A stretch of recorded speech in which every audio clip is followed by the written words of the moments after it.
Ал мінекей құрметті кәсіпкер, сізді кезекті сабақта көргеніме қуаныштымын. Бұл сабақтың мақсаты сізге дұрыс мақсат қоюға көмектесу. Неге? Өйткені адам дұрыс мақсат қойған кезде ғана сетевой бизнесте үлкен табысқа жетеді. Көп сетевой бизнестағы кәсіпкерлердің табысқа шыға алмай жүрулерінің басты себептерінің бірі алдына қойған мақсаты, либо былай айтқанда ол мақсаты өзінікі емес, либо ол навязанный мақсат, и болмаса ол біреудің мақсаты болуы мүмкін. Сол себептен адам егерде қазақ айтады ғой, өзім дегенде жеке капитал мақсат қоюға болады. Түсінікті ғой, да? Потом бізде саяхат, дұрыс па? Саяхат бар бізде, шетелге шығу, қыдыруының барлығы бізде. Одан спорт, спорт бар бізде. Тағы не, даже біздің салмақ, біздің салмағымыз. Денсаулыққа келсек, салмақ.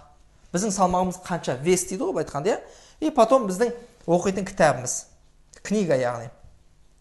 Мысалға сіз бір жылға былай айтқанда өтірік екен анықтау үшін. Үйірмелер мысалы, үйірме не? Үйірме. Болады ма? Сол себептен осындай цельдер қоясыз. Отбасыға қатысты бұл цель, яғни. Одан кейін бізде қандай цель бар, достар? Мақсатқа келген кезде, одан бізде кәсіби деңгейді анықтайтын. Біздің былай айтқанда біліктілігімізді арттыратын. Мысалға сіз сетевой бизнестің кәсіпкерісіз, сізде наставниксіз. Сізде біліміңізді, сіздің біліміңіз жыл сайын көбейе беру керек та. Сол себептен сіз өзіңіздің, как былай айтқанда, кәсіби деңгей деп қойып оған, кәсіби енді мақсаттар қою керек. И содан барып бізде төртіншісі ол бізде қандай? Рухани, яғни. Рухани. Сіз рухани тоже жағындай, өйткені мына бүкіл мақсаттың, былай айтқанда, бүкіл дүниенің иесі, былай айтқанда, Алла да, былай айтқанда. Біз тек қана былай ғой, тек қана үй алсам, көлік алсам, ақшам көп болса болды.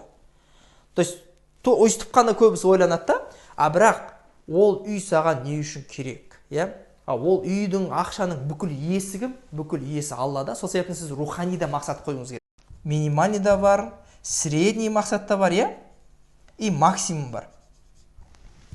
Көрдіңіз, сіздің уайымдамай, сіз қайта бір жылдың ішінде кітап оқи аласыз, қайта сіздің салмағыңыз түсуі мүмкін. Қайта жоқ дегенде сіз спорт бастауыңыз мүмкін да, таңертең жүріп бастауыңыз. Мыналарға жете алмай қалуыңыз мүмкін.